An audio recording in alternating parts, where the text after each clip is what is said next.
All right. So when we last met, we were discussing how to approach the blinking LED problem, and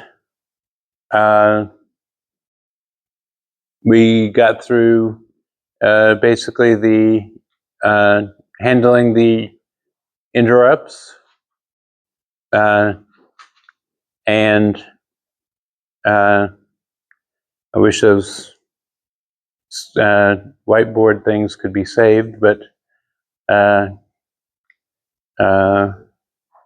we'll look at the three things that we needed were the timer, the LED, and the connection.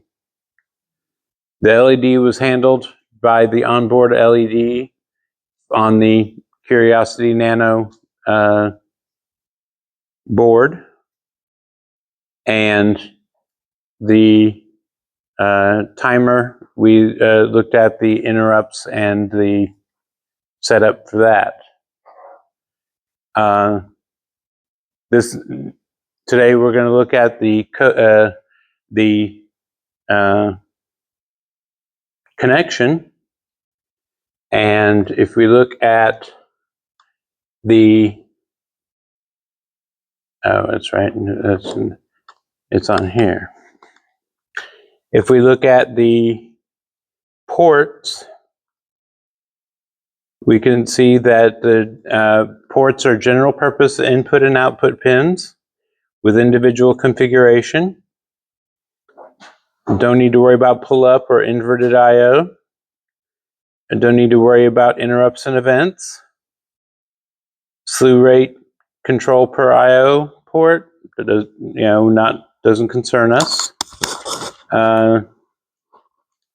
Asynchronous pin change doesn't concern us. Efficient and safe access to port pins. Okay, that's good to know. But let's look at the location of the ports. Let me go to this.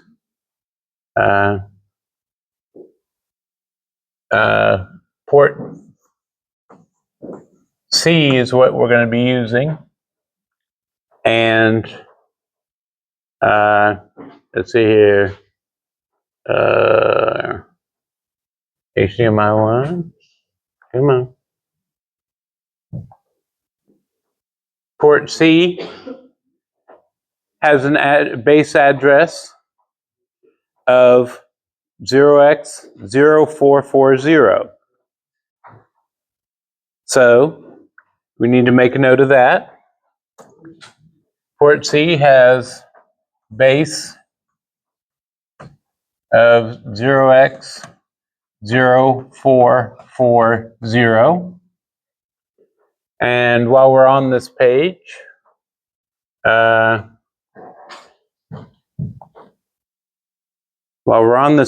we can, come on, cooperate. There you go. We can look at the clock controller and the real-time clock, real-time counter, RTC. We'll get those. The clock controller has a base address of 0x060, and the real-time clock is 0x0140. So go make a note of that. Clock control is, what was it again? 0060.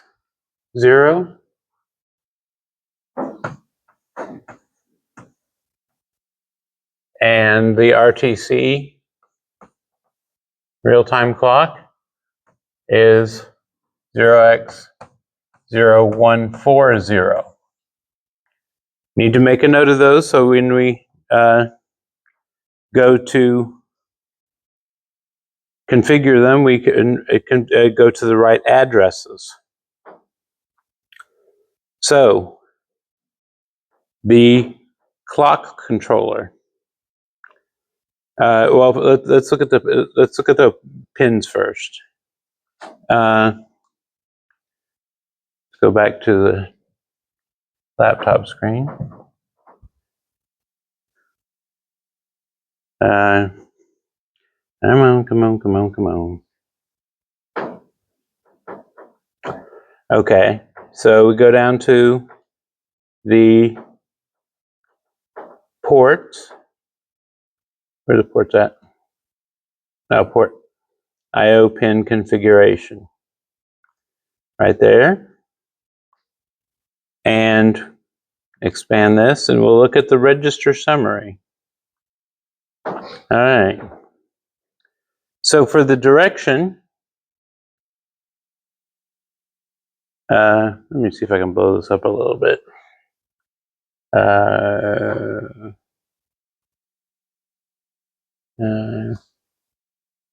There we go. The direction register has an offset of 0. The out register, so we can write out to the ports, has an offset of 0.4. The rest we don't really need to worry about. We can fairly safely ignore the rest, just those two. We want to set the direction of port C pin 7 to be an output, and the output we will set to 1 or 0 depending on whether the light should be on or off. So let's look at the direction register. The bit field controls the output driver for each port pin. The bit field does not control the digital input buffer. The digital input buffer for pin N can be configured in the input sense configuration bit field in the pin N control register. So to configure a pin as an output, we need to write a 1 to the appropriate pin location. So we're going to be doing port C pin 6, if I'm recalling correctly. No, actually it's 6. I got it wrong earlier. Thank you, though. Yeah, it's pin 6. Has the built-in LED on it. So we need to write a 1 to bit 6 of the direction register. The rest we can leave to 0. So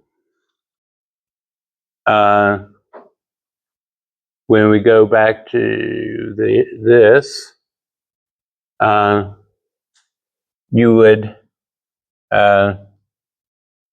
LDI R16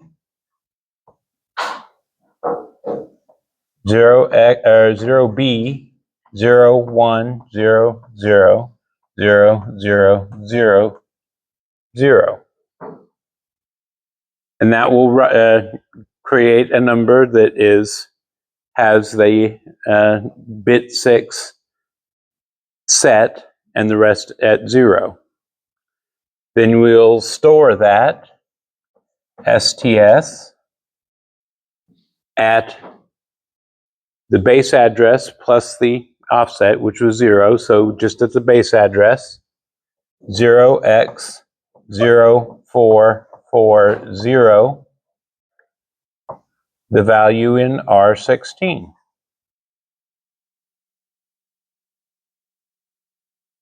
And that will configure pin 6 of the port C to be an output. so we can use it to drive the LED so it can blink on and off.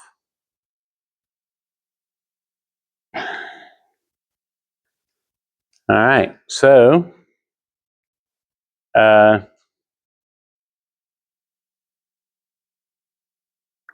now the clock control, configuring the clock control. Well, let's pull up the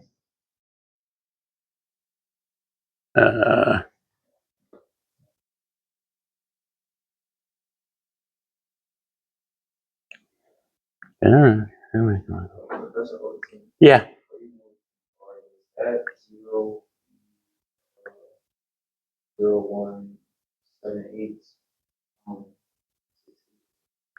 So 6 zeros, yeah. That's one going into. Yes. That's what that is. So yeah. You would.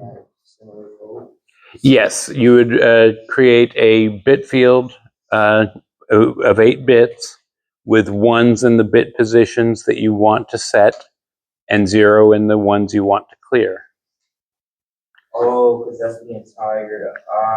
Yeah, because there's 8 bits in the register. Okay, so changing the 1 so changing that 1 that's under the RW and that 0 to a 1 that's under that RW. Yeah, that's the value that 0 here. The zeros here are the value when you turn on the processor. That's the value at reset. There. So they're all configured to be inputs when you first turn on the processor. You have to designate that it is a output otherwise. Okay, so clock controller. All clocks and clock sources are automatically enabled when requested by peripherals. So we don't have to worry about that. We have the, what we were wanting to do was the 32.768 kilohertz ultra low power oscillator for the real-time clock. And the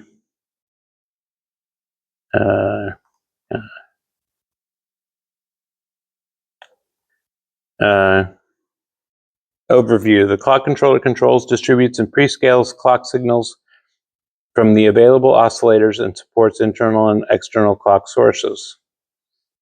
Clock control is based on an automatic clock request system implemented in all peripherals on the device.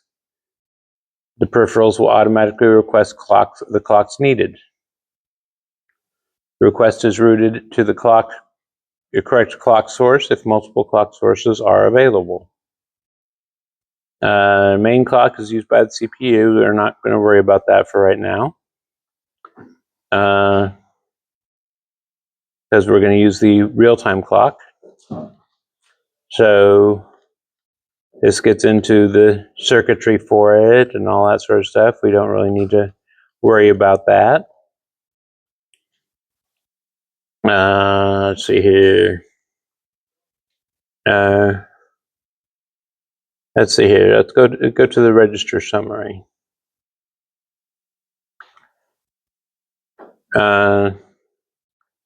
We're going to do the 32.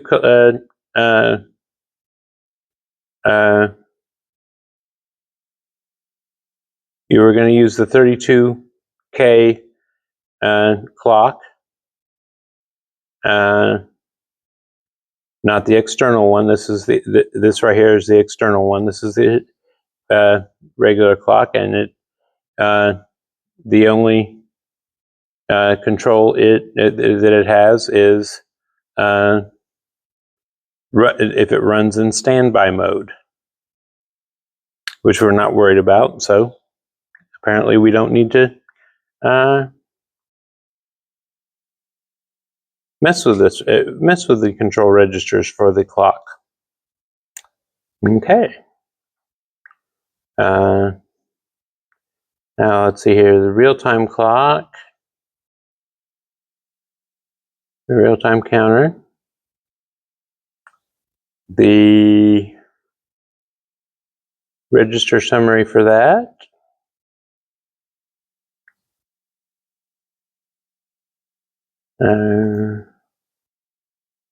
prescaler, let's see here, clock select. That's what we're doing. What clock are we going to be using for the clock select, or to run the real-time clock? That's where we select the 32K oscillator. So that is the default value, 0, 0, which is the reset value. So we don't need to change that. So we are just going to use the default setting for that.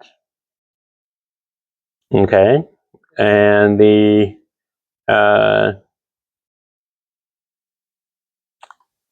initialization.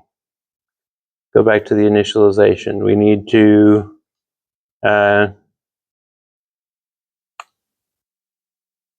set the compare and or overflow value of the real-time clock period register. Okay, so go back to the register summary, period register, compare register. Now the period and compare registers are 2-byte registers, so they're you have to address them together. You have to put values in separate in 2 separate registers, bits 0 to 7 and bits 8 to 15. So go back to the whiteboard here. Let's see here.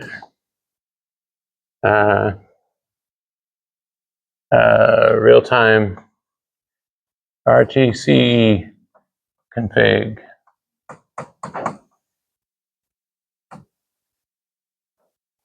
Okay, so the period register is going to be 1 second.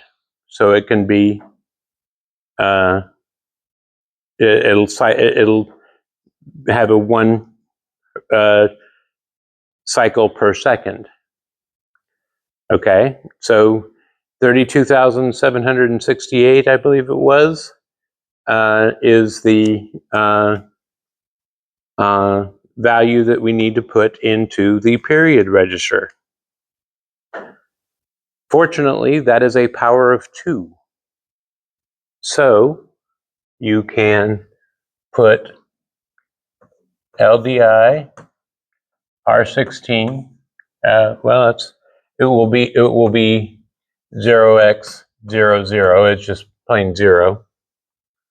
And LDI R17 0x. No, I'm sorry. 0B 0 1 0 0 0 0 0 0.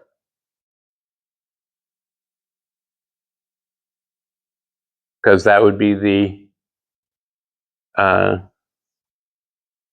bit for the 32,000th position, 32K's position, right?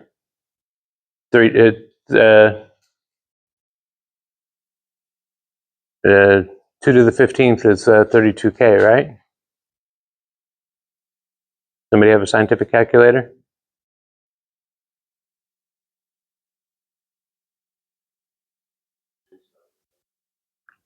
Yeah, 2 to the 15th? Yeah. Okay, so that is your value for your period register. And the period register had a offset on here, I'll just have it here, is 0x0a. So you'll have this STS with the base address of 0140. So 0x014a. R16, and then STS 0x014b R17.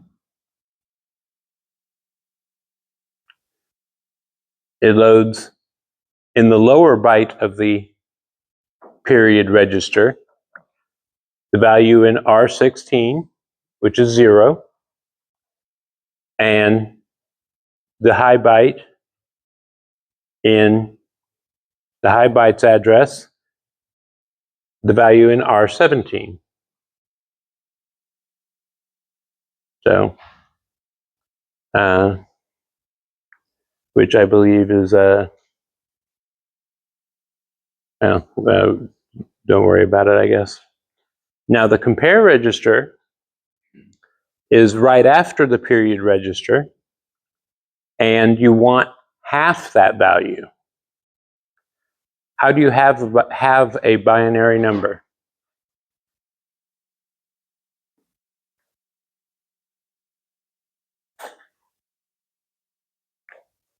You shift all the bits to the right one position. Huh? Yeah, that's simply by dividing everything by 2. Dividing the thing by 2. So LDI R17 0B 0 0 1 0 0 0 0 0. Yeah.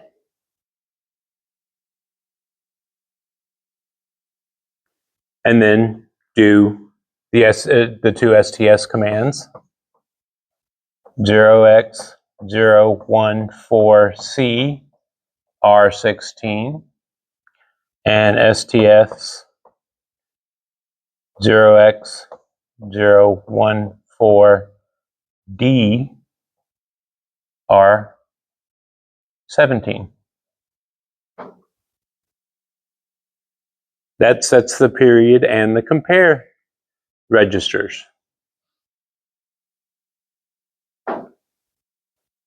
So this is the period and compare.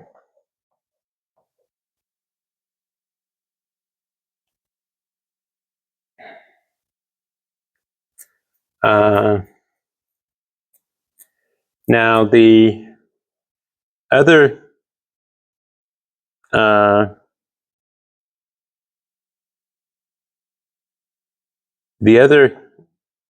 couple of things that we need to do with the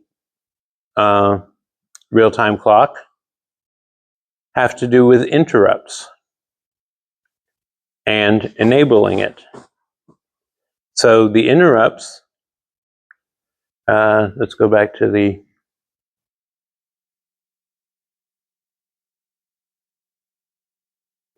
generally I find that come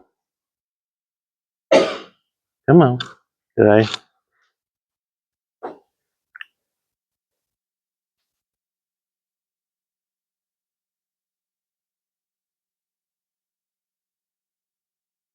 There we go. Come on, adjust to it. Okay. The interrupt control register has 2 bits, the compare and overflow. We're going to use both of those. So we want to enable those. So we're going to write a 1 and a 1 to bit 0 and bit 1 of that register. So Go back to this. Uh, uh,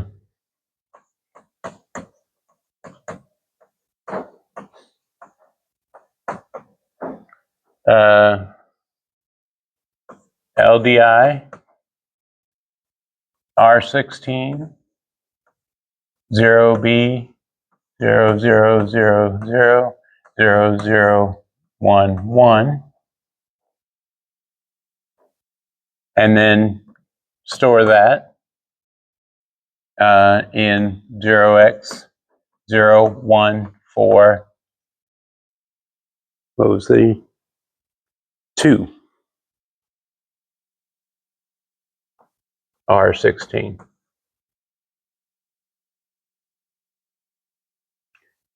Got to load the number into the working register before you can store it to one of the peripheral registers. So that should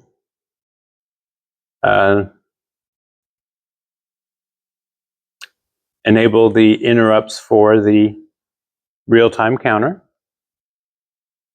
Finally, we're going to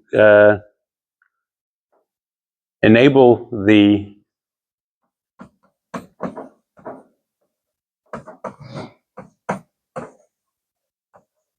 RTC, LDI, R16, 0B 00000001. Set the enable bit in the,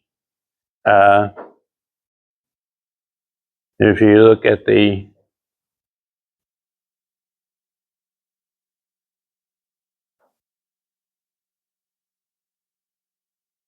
RTC enable bit is bit 0 of the control A register, which is an offset of 0.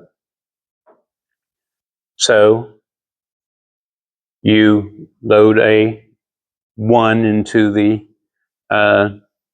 register 16, and then store that in the base address of the RTC. So STS 0x 0140 R16.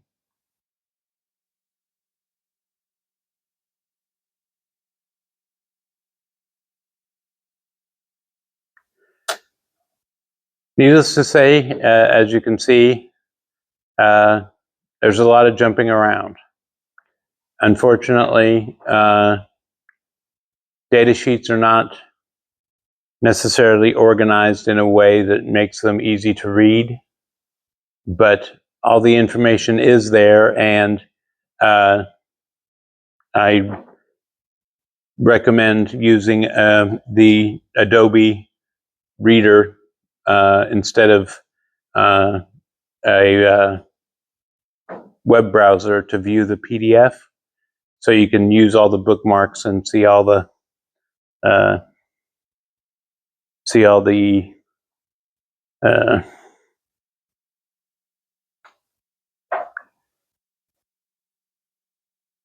the stuff on the sides, and just be able to click on it and jump to where you need to go. I do not recommend printing it out. For one thing, it's over 675 pages. and second of all, flipping around in a book, jumping around like that, you'll wear yourself out and wear the book out. So, having it on Adobe Reader, where you have all the features of links in blue and the bookmarks on the side, make life a lot easier. Let's see here. we got a lot of configuration done. So we can go ahead and look at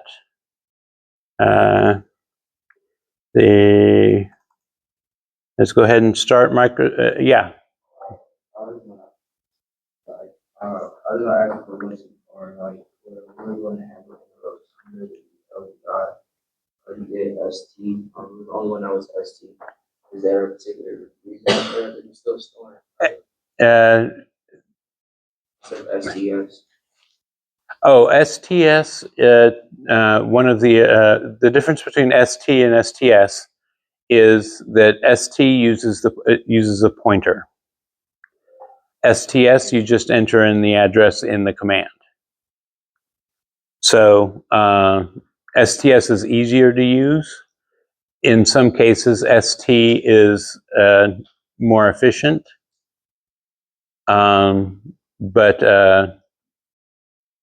if you're just jumping around from location to location, STS is a better option. Was there a particular reason I don't know to utilize ST or was that just a demonstration of how it worked? Yeah, you could use STS there as well. Yeah.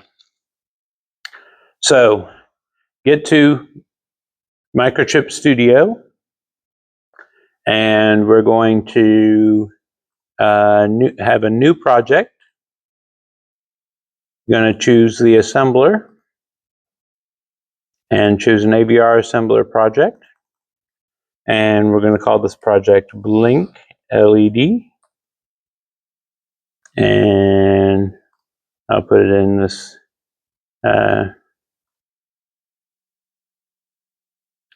class file, there we go.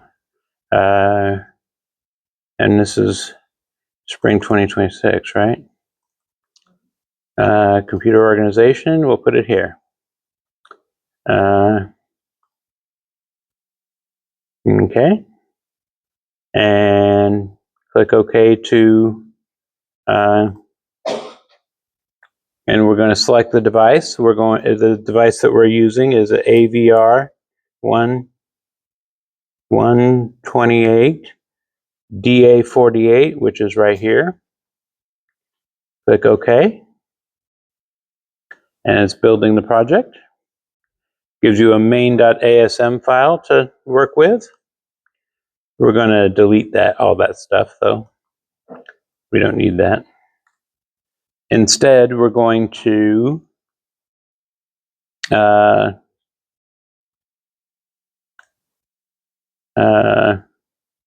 open the template file.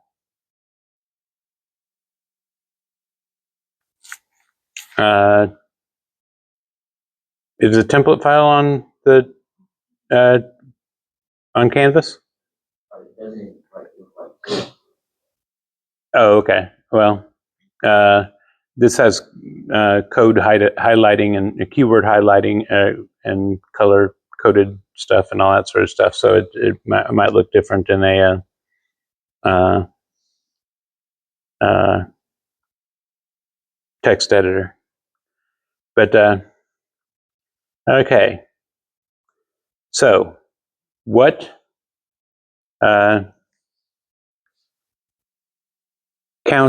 interrupt are we going to be using?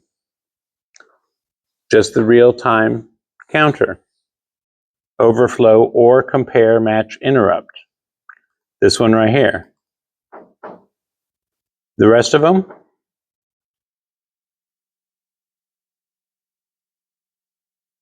we can switch to start.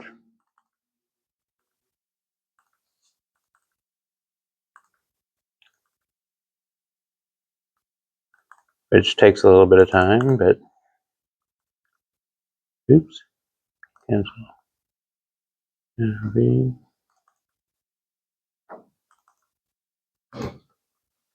I wrote this template to have all the interrupts and their descriptions to the right.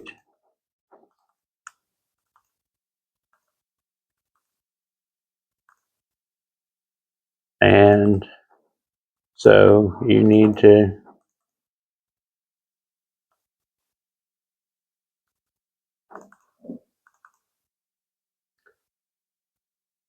change all these interrupts that you're not using to start. So if they do get called for some unknown reason, that just reboots the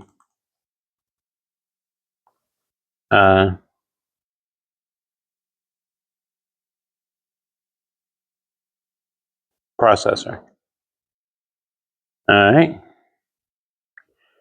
Now we got the configuration here in the start routine, and I already had the clock select to be used, and the interrupt vectors to be used included, so you don't have to worry about that. And so now we just go back to the configuration. We had port C, base, the configuration for port C there. So LDI R16, comma 0B010000000. Wait a minute, let me make sure I have the right number of zeros here.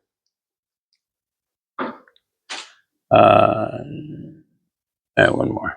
Okay. And then STS 0x0440 R16. All right. Just type that in, no problem.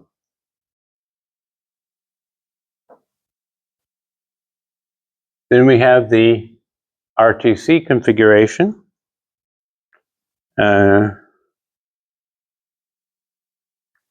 LDI R16, comma 0x00, LDI R17, 0B01000000, STS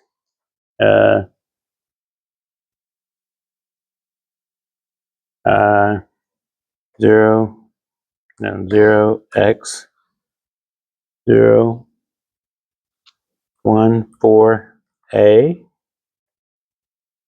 R16. I know I'm not doing this on the screen, but going back and forth from page to page would be challenging and might trigger a seizure in someone.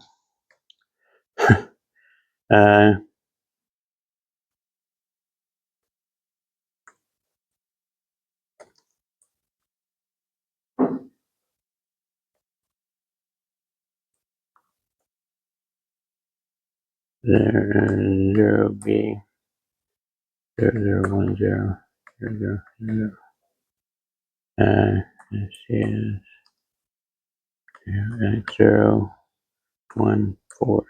014C.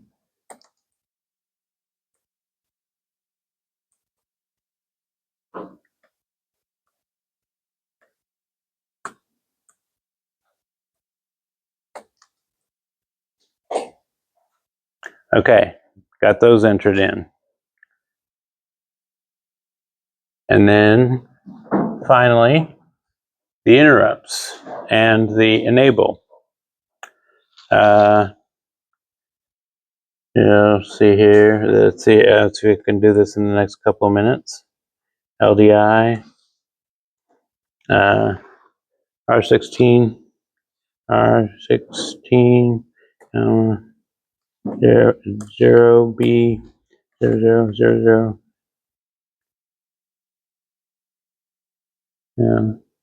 11, STS 0x0142, R16, and LDI R16, 16, 2, 3, 0.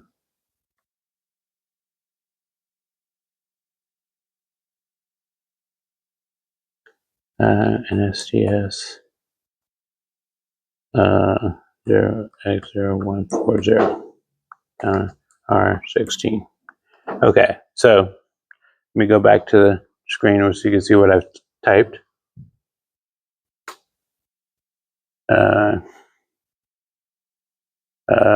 Okay, so I typed in the, this is the, let me go ahead and comment this, with a semicolon, configure port C pin 6 as an output.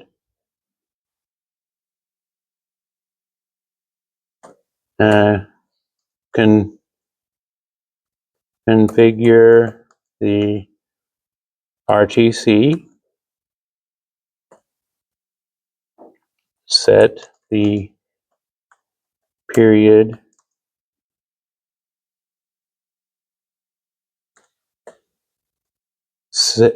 this sets the compare value, and then this enables interrupts, and this enables the timer.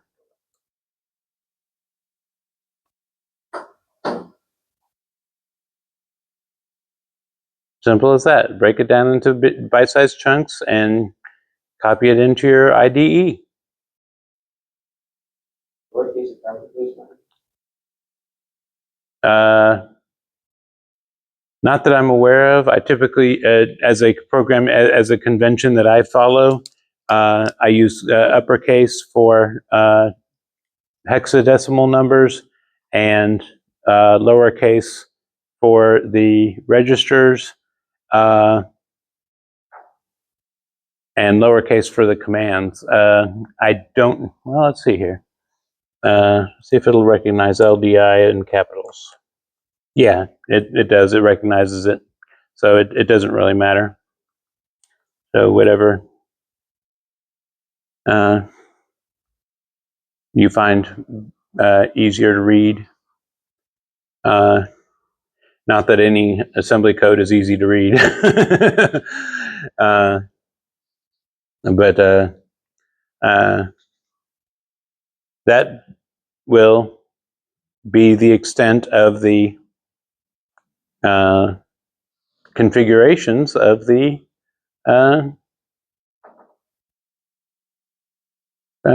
program, for the peripherals for the program.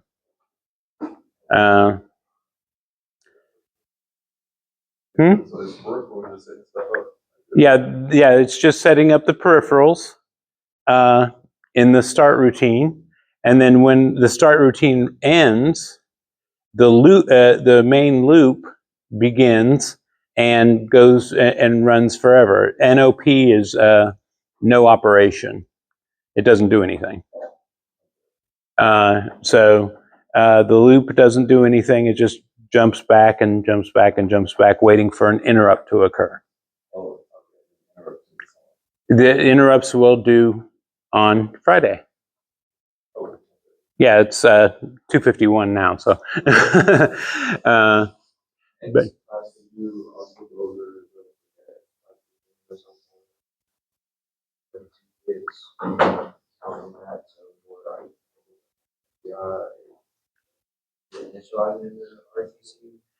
oh yeah. Period. You gotta use the 0 read. just go over that again as well. I'm still like don't necessarily understand, like you're mentioning how the math part of it, Mm-hmm. not understanding what it is being incorporated, whether for us to get to whether it's the I think at one point we were using like the 0, 1 for O, like we started switching for the B, A, B, C, D. I guess that's just or yeah, that's kind of what Going back and forth between hex and binary seemingly arbitrarily. Okay. I will go through that at the beginning of next class. But in the meantime, we can call it a day, and I will see you on Friday. Have a good day.